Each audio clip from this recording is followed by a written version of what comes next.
Right. I mean, the first step in a mindfulness practice is to recognize, to notice, right? It's all about noticing, right? Notice what's going on around you. And if you're present in the moment, you can notice a lot more things, right?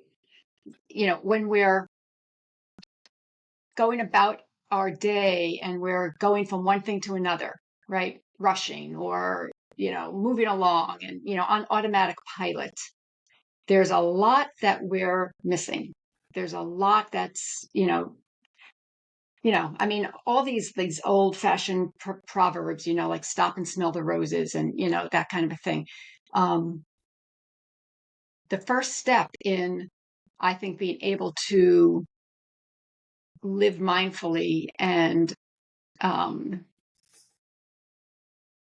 exercise true choice in how we respond to the conditions and circumstances of our lives requires the first step is to stop and notice what we're feeling, notice what's happening around us, like really notice. And to do that, you have to slow down a little bit. You have to be willing to somehow break that cycle of moving automatically and moving from one thing to another kind of on a treadmill, because that's not really being mindful, right? That's just being carried along by inertia in a way. So to stop or to step off of that treadmill takes, we call it in the mindfulness world, it's taking a pause, right? It's literally stopping what you're doing. Helps to breathe, right? Always helps to take some deeper breaths. And then you can say, okay, what am I feeling right now? What is around me right now that I notice? And all of a sudden, there's like a tremendous amount of information there for you to work with. And in that pausing, breathing helps.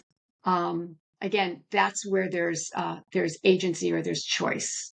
You're no longer, on this automatic reactivity treadmill. Mhm. It brings So I want to share, there's a quote from Viktor Frankl. He wrote the book Man's Search for Meanings, a philosopher who survived the Nazi concentration camps. And he has this one sentence phrase that I think describes what I'm trying to describe much more clearly.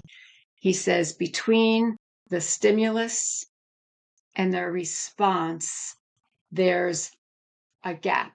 That gap is the pause. And in that gap lies our choice, our agency, and our freedom.